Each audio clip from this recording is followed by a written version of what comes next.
So there's a technique I like to use. I call it take no issue. And the technique in short, there's kind of two variations on it. One is the direct statement of the technique, which is take no issue, or I like to kind of shorten it to take nissue. And the question version of it is take issue ?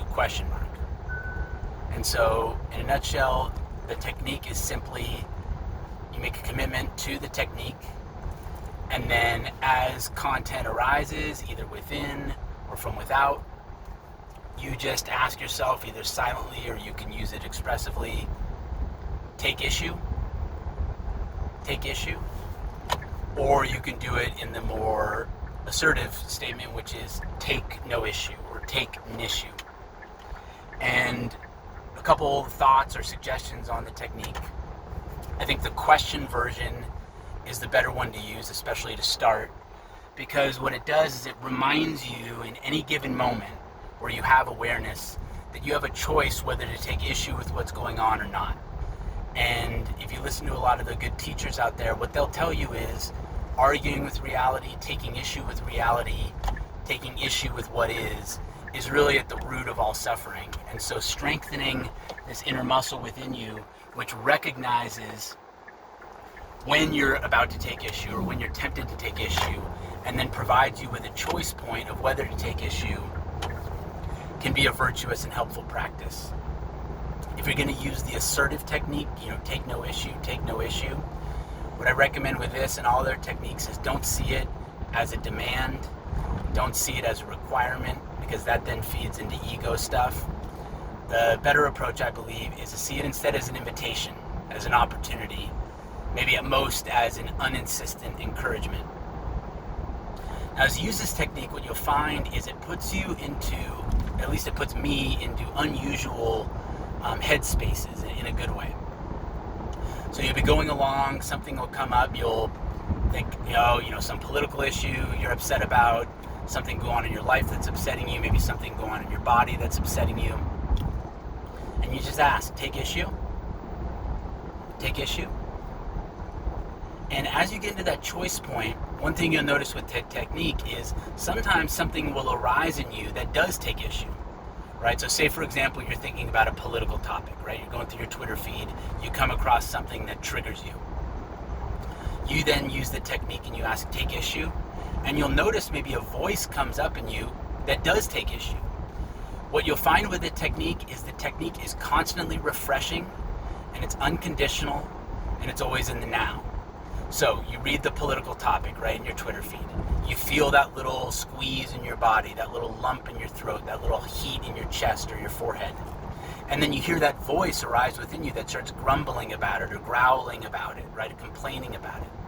The opportunity then for you, right, as a being of conscious awareness is, do you take issue with that, right? And then let's say that you then start having an argument within yourself about whether it's wise to take issue with this, right? A common little trick of guilt is to say, hey, if you care about this issue, like let's say it's about climate change and you're very passionate about climate change, you think climate change is an existential threat to our species, right? And you see an article about it and you say, God, I want to get angry right now. I want to take issue right now with the fact that climate change is occurring, or that my political opponents don't approach it the way I think they should, right? What do you do in that moment? Do you take issue? Right? Do you take issue with whether you've taken issue? And what you'll find with this technique is it's a way of gently creating space, gently refreshing, gently giving you the opportunity to unconditionality. Because if you've committed to the technique in advance, then it actually doesn't really matter what arises. You've committed to taking issue because you've recognized that that's the wisest thing to do and the friendliest thing to do for yourself. And so in those moments where you find yourself kind of reactively taking issue, compulsively taking issue, it's a way to kind of bring light, now I'm getting a clear image of what my triggers are. Now I'm seeing where I am almost reflexively taking issue with things, which isn't healthy to me, right? You can begin to notice what it's doing to your body, notice what it's doing to your mind, notice what it's doing to your nervous system, and you can begin to slowly disentangle some of those connections. This technique is one that can become frustrating, right? As you begin to do it, you may find it harder and harder to not take issue with things. And so what I recommend is don't ever turn it into a grind. Don't ever turn it into a marathon session. Use it, maintain the discipline and the technique for as long as you can. But then if you get to a certain point, let it go, right? Take no issue with taking issue, right? Take no issue with taking no issue. And then kind of keep it in your pocket, right? Or kind of put it in the back of your mind. And when things escalate, right, when you find yourself getting stressed, then you can pull that out, right, and it's fresh and it's available, and you can ask the question again. Take issue? Right? Take issue? And another cool thing you'll find is it trains this inner mindfulness in you and this inner kind of attentiveness in you, and it trains it to be less triggerable. So the questioner, right, that questioning voice that's asking, take issue, when it's most effective is when it's kind of unflappable, right? It doesn't care whether you've been taking issue for the last 10 minutes or whether you haven't taken issue for half an hour and boom, you just took it, right? Now your ego is going to be upset. Oh, you broke the streak. We've been doing so well. That voice, right, that question of the technique arises the same way after the 30 minutes of taking issue as the 30 minutes of not taking issue, right? Take issue. Again, it can be kind of annoying sometimes when we're used to having an inner dialogue that's more dramatic, an inner dialogue that kind of gets caught up in our issues, right? And gets excited when it seems like things are going well and gets down when it seems like things aren't going well.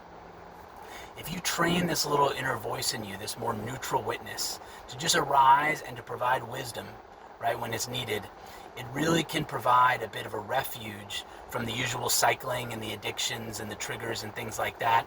And it can help you recognize those friendly, helpful voices and distinguish them from the other voices that got more caught up in the drama and really want to pull you into the emotional cycles instead of to give you an opportunity to get relief from them.